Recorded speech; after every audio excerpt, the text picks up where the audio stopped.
Hello and welcome back to Remnant 2. We are going to be using a combination of Deathwish with Death's Embrace and the Restriction Court because I thought that just sounded kind of fun. Like let's double dip into the whole like being close to death type of thing, right? So the overall build that I'm doing though is a status build because when you're using Deathwish, you have to have Ritualist on, and Ritualist is just about having the negative status effects on your enemies. So we're doing that layered on top of a Restriction Court build, and it works surprisingly well together. You know, ignoring the Deathwish part. Like, if you ignore that part and you just focus on the I'm doing status effects and I have 50% HP, it actually works surprisingly well because you can apply a lot of status effects and let them do the damage for you, spread around, clear a lot of the trash enemies, and even for bosses, you apply the status effects and then just watch it tick down on the enemy. And you can just play it safe because you're at 50% HP. But because you're at 50% HP, you've got a whole bunch of bonuses. You can be using the Death's Embrace amulet, like I am right here, 20% more damage to all your damage. And you gain haste when you're at 50%, which we are. So we'll have that damage. We have the haste, and I really like having haste. I think it's great. Or you could run like the Vengeance Idol, so increase all your damage by 30% instead, which is a bit more. And that's what I had started with, but I thought for the, the sake of the build and the name, Death Embrace was Deathwish, but whatever. Vengeance Idol, 30% more damage. That's a lot of damage. You just don't get the haste, which, I mean, for the status effects, it doesn't really do anything. But for us moving around, reloading, and all those kinds of things, haste helps us out. There is also the downward spiral, which for me, isn't going to be super great for what we're doing because it does fire rate, melee attack speed, and range damage. And while we are mixing in a lot of those things, it's not really helping us out with the status damage. So that's why we're going with Death's Embrace. Now, after that, we're going to naturally want the Restriction Court because that puts us at 50% HP and then reduces all our damage by 15%. Then we've got Hardened Coil. Increases how much damage reduction we have as we lose health, as we're lower in health, so 15% additional damage reduction from that. The Rusted Heirloom, 2 stacks of Bulwark because we're under 50% HP at all times, and so it's a grand total, and on top of our Leto Mark II armor, on my blinky little stat screen, we have 80.8% damage reduction. That's also including a Barkskin Concoction, I can't forget that, right? So we have a ton of damage reduction. Now, I did choose to just ignore my maximum health completely because normally I would put a bunch of points into it still and whatnot, and I just said, you know what, let's just ignore it. So we're at 100 HP. I didn't put any points in vigor. I don't have anything in my relic that increases HP, but in the relic, speaking of, because again, how did I hit 80%? 15% additional armor and another 5% damage reduction, and then I also put in 10% elemental damage because we're doing a lot of status effects and elemental damage. Now, to go with it, that last ring, I would recommend something that increases how much elemental stuff you're doing, and there's a few good choices. Red Ring of Death I think is the winner. I think that's just going to be your best choice no matter what. You could also run the Band of the Fanatic. I was running around with the Alumni Ring because all my damage that I'm doing is elemental, so it's increasing all my damage, but in the end this I think is just the best for us just because it doubles it basically. It reduces it a little bit, but then it doubles up so many of them, it turns into a lot. But you could also go with the Ahunai Crystal, which is another 5% damage for every status effect they're suffering from. And I'm going to be applying Burning, Corrosion, Overload. Yeah, all three of them. I don't have a bleed effect in there naturally, but with a couple tweaks in what we're doing, we could even have 4 on there, So you could be doing a lot, right? And then as far as the weapons go, you just need to choose something that does status effects, right? I mean, it's a status effect build. I've done them before. A whole bunch of people have done them. They're really strong. They're really fun. I've got Sparkfire Shotgun for that natural fire. I put Voltaic Rondure on there because was dealing with flying guys, so this was better than using the whatchamacallit, Witchfire. I was using Witchfire, which is nice too. And there's a reason why I'm choosing either Voltaic Rondure or the Witchfire on this, and I'll explain it in a minute when we talk about Deathwish. But if you wanted, you could run anything else that applies status effects, right? And then Melee Weapon, something that does status effects. I chose Smolder, and I'm a sucker for the Stormbringer Mutator. I really enjoy it, but I think overall, it was a little bit of testing. Tainted Blade is pretty much the better choice. The just extra corrosion damage, increasing your melee damage 4 stacks of corrosion, it typically kind of wins out But I really like the Stormbringer personally. I just enjoy it. I like having a big status effect and damage number because it increases the status effect damage applied by your weapon by 50% and then reduces their status resistances by 10% when you hit them with a strong attack. Now, if you don't have Smolder, there's all kinds. You've got several options. You've got Assassin's Blade, you've got the Gas Giant, and the Krill Axe, which I think is probably the best one. I mean, I did a build before using this with the Witch Doctor. I mean, you just load a whole bunch of overload damage, chunk it into a dude, and watch him explode. And then that's it. But I'm not going to use that here because, I want to, mess around with some other things. You could also obviously go with like Spectral Blade, throw in the Tainted Blade Mutator in there, and then just whirlwind a bunch of dudes and apply a ton of corrosion all over the place. And like even without the Ritualist, it's a lot of damage. Handgun, I'm going with the Nebula. I think Nebula, I prefer the Nebula over Hellfire. Hellfire does fire, Nebula does corrosion. And the Nano Swarm is so much better. It just overall performs a little more consistently for me. This thing, I put Maelstrom in there, increasing the elemental damage by 10% for each unique elemental status effect on the target. So, I mean, in theory, I've got like 3 status effects on them, so it's another 30% on there. And then it helps with mod power generation. But if you really wanted to lean into like the mod power part of it, you could go with like Failsafe or a Feedback I like, or what's the other one? Harmonizer. I think that one's probably the best because it increases its damage by 20%, and then it's just going to be generating a bunch of mod power for your primary weapon. So, or you could use whatever you want in there, right? Now, trait-wise, we've got Affliction and Triage from our archetypes because I am running the Medic as my secondary. I wanted that. It gives me Triage, which is fine. Wasn't too picky about having Triage, but the increased damage is nice, and in addition, Healing Shield, because that's going to give us a big shield just in case we start taking a lot of damage, or I think I'm going to take a lot of damage because we only have 50 health. So this helps to cover us up pretty nicely. But we've got Strong Back maxed out so that we can use the Leto Mark II armor. I was using the, whatever the crystal one was. I already forgot. The Radiant armor, which was fine. It put us down a couple percentage, like we were at 78% or something like that. And then Regrowth for just regeneration as we take damage. We're on low health, so we want to regenerate a lot. Fortify, we need lots of damage reduction. Expertise to help us with our skills.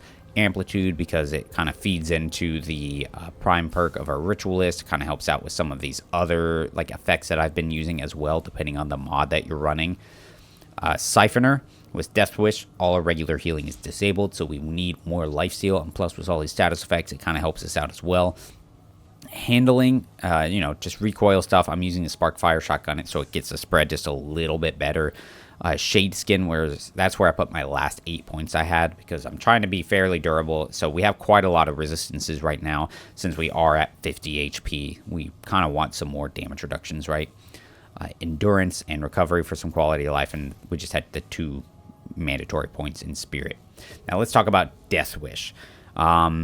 So if you haven't used it before, this thing is kind of tricky and difficult to use. I've tried messing with it before, and it's very obnoxious. Negates all healing to yourself, and then over the next 20 seconds, it's going to drain 300% of your HP.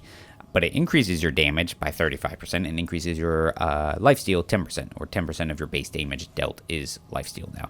So basically, you use it, and you have to just keep dealing damage if you want to survive, right? And this thing drains a lot, and I forgot to test it, but there were people in some other discussion things and stuff that said it was affected by kinship because you're technically dealing damage to yourself, so you can reduce that damage by kinship. Obviously not intended, and I read some things that said it was fixed, and I meant to test it before I started recording, but I'm too lazy now. So I didn't want to do it anyways because that felt cheesy. I wanted to like truly embrace the all right, we're living on the edge, like let's do this thing. Now, if you're using it, and we've got a lot of status effects, right? We're going to be applying a lot of status effects, so in theory, we're getting a lot of lifesteal back, so it should counteract it, but it's just not enough. You still have to keep actively dealing damage. Now, this is why I'm using like Voltaic Rondure and Nano Swarm, because these things I can activate, and even if I'm not actively shooting dudes, because I need to be actively shooting guys to get enough lifesteal to keep myself from going down, the Nano Swarm and the Voltaic Rondure will help me to steal enough life to keep myself from going down immediately. But I'm really only going to be using this thing in a boss fight, because for most regular enemies, you're going to kill them way before those 20 seconds are up, and then next thing you know, there's nobody left to lifesteal from, and then your health is just draining down. And you've only got about 7 seconds or something before your health completely drains, like when you do the math or you time it out and stuff. So you gotta be careful there, right? And there's that amazing freaking spread effects of the freaking witch doctor, the ritualist, man. It's bananas. I really like using the Stormbringer on this thing because look, it's 100 damage, 100 burning damage per second, which is just really satisfying. And you know, it's not even counting in for like if it doubled over or anything like that, because it's 111 plus another 80 on top of it or something. It turns into so much burning damage, and I really enjoy it. And then the Sparkfire is solid. The burning damage on the Sparkfire is not nearly as good as Smolder, but I mean, it's just extra elemental damage that can spread. With the fetid wounds in there, you know, you've got another form of status effect with corrosion. And if you've just got a big group of dudes like in a hallway and we've got this low HP, all we have to do is just spit out the like orb and then run away and let it go do some work for us, just like that, right? Boom, and there they go. What are they gonna do? Probably nothing. Swap this over. Uh-oh. And even though we're at 50% HP, it doesn't matter because we're so safe with the status effects and like overall damage reduction. We're just solid, man. We're just solid. Now, if you aren't interested in the, you know, the Deathwish aspect of it, what you probably do, your better choice would be to just use the other skills from the Ritualist. Like either one would be amazing.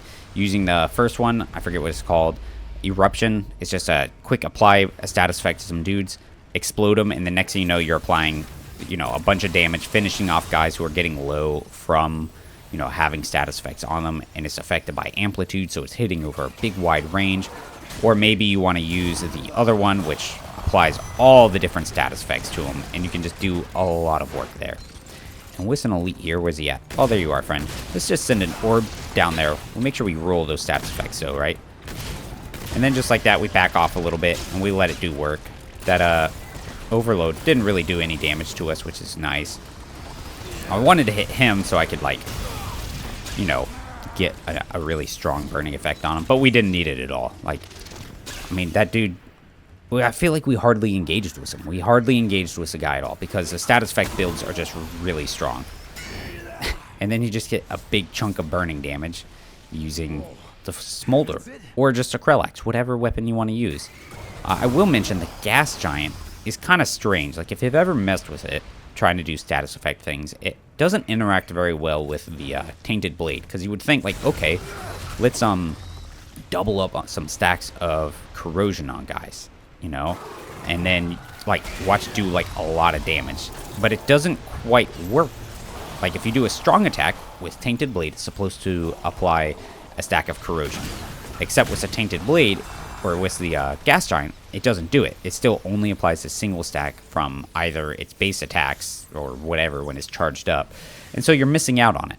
But what it does do for you is increase its damage to targets that have stacks of corrosion. So if you run Gas Giant plus the Tainted Blade, and you have the Red Ring of Death, so you hit them with your Gas Giant, it applies 2 stacks of corrosion to it, thanks to its charged, you know, natural corrosion effect and the Red Ring of Death, and suddenly you're doing 40% more melee damage.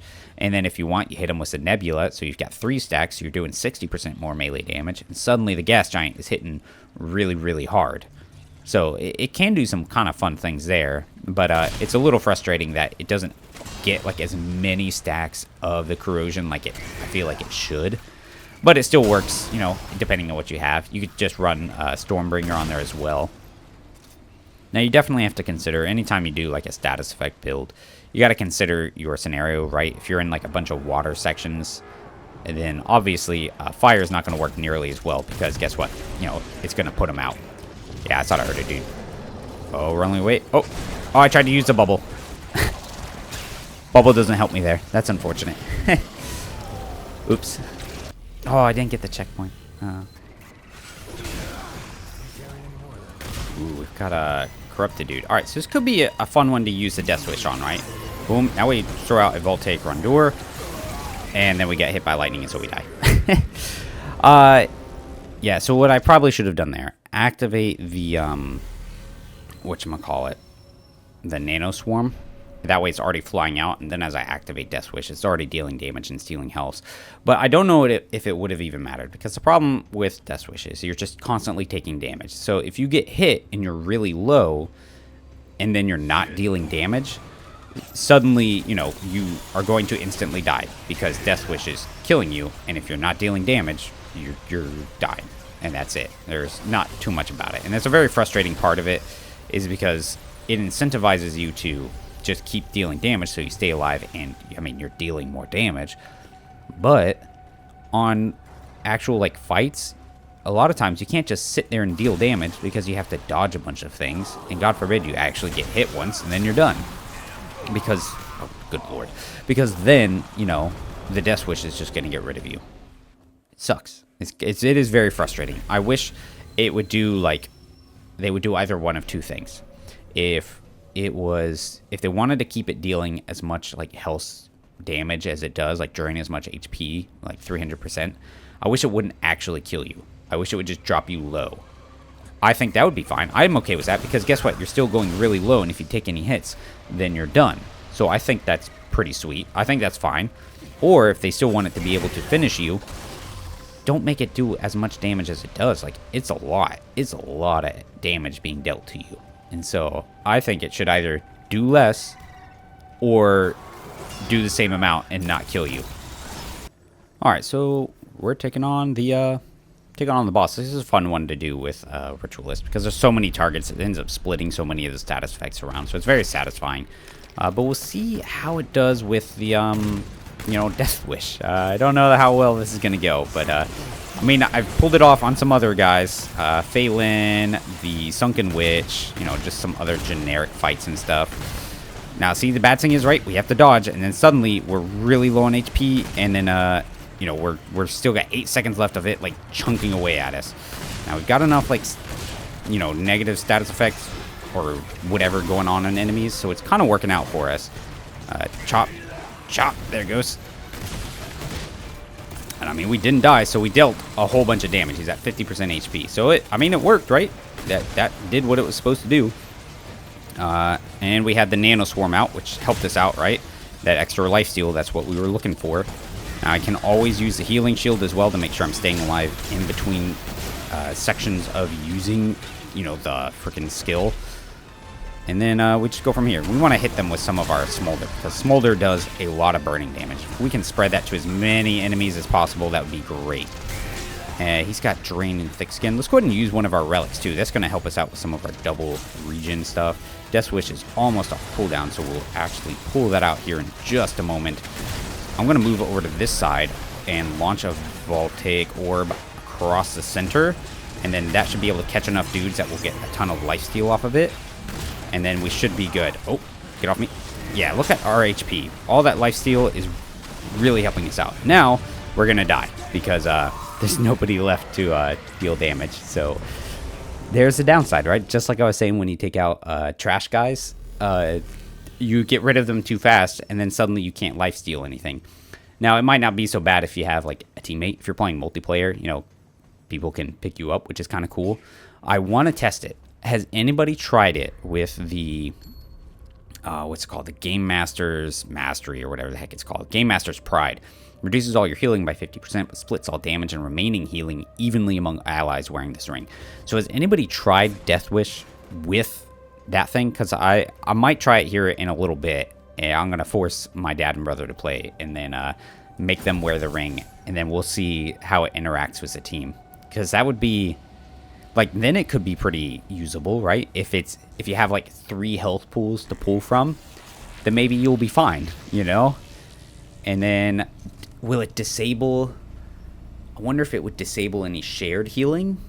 Like, probably, right? I don't know. I'm really curious to try it out now. Depending on when I try it out, I might edit it into this video.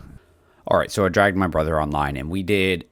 quite a bit of testing and messing around over the next several hours, messing with the Game Master's Pride, Deathwish, and just a lot of mechanics involving the two of them, and just me and Deathwish in general. So I'm going to do another video after this one that is more specifically focused on Deathwish and just like showing some of the interactions and things that work with it. Like, for example, the Tormented Heart, you can use that. There's some other random effect things, that relic choices and stuff that you can do, and things with the Game Master's Pride and like a teammates that can make it pretty interesting. So yeah, there's more to come as we mess around with Deathwish, because it's kind of fun. It's entertaining. But that's pretty much it. I mean, it's a status build. Deathwish can work. It's just you have to use it on boss fights. Sometimes with your like corrupted enemies, you know, they last long enough that where you get the full 20 seconds, right? And just try and layer on like some status effects and then some other passive damage dealing things. Minions might be pretty decent if you've got minions dealing damage, and then you've got like the soul link rings so that they're doing lifesteal and healing you up. I wonder if I'm gonna try it. I'm gonna go back to Ward 13 and we're gonna summon some minions. We're gonna use the Blood Bond ability, the Blood Bond trait, where our minions take damage for us, and I want to see if that actually shares some of the Deathwish stuff. We'll try that real quick. All right, so we have minions.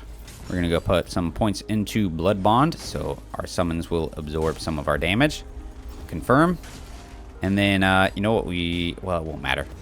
Maybe, okay, so they're doing damage, so let's see if we go ahead and we put on that soul ring, wherever that happened to be at.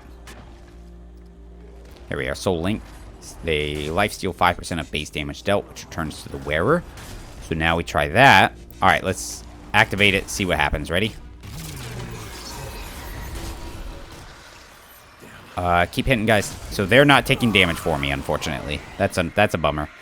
That would have been really fun if they were take damage for you. But their lifesteal amounts was kind of keeping us alive. Maybe if I used the other minions, they would, like, you know, basically function better. Let's try that. All right, we've got minions up. Let's go ahead and activate this now. Boom. Keep dealing damage, guys. Keep dealing damage, guys. I mean, if they would actually deal damage, it would probably be fine. But they're too slow in how much damage they deal. Space crabs might be pretty decent, right? Throw out a bunch of crabs, and then they're like, you know, you got a bunch of guys running around doing things, or, you know, run the tentacle route. That could maybe work decently or something. I don't think it's going to be super amazing for it, but if you have enough like external sources giving you healing, it can mostly covers up, right? You saw me in the boss fight. You have enough external things. That fight was pretty perfect as far as like having so many extra little adds. It was kind of the perfect storm where I have enough things getting hit from everywhere. We had no problem staying alive. But I mean, I used it in like 2 or 3 other fights. Feyrin, I used it on the Sunken Witch. I used it on the what was the other one? Dulain. So I mean, it can work, but you have to be very careful with it. Very careful. That's pretty much it. Thank you guys for watching. Always appreciate it when you do. And yeah, until the next one, take care.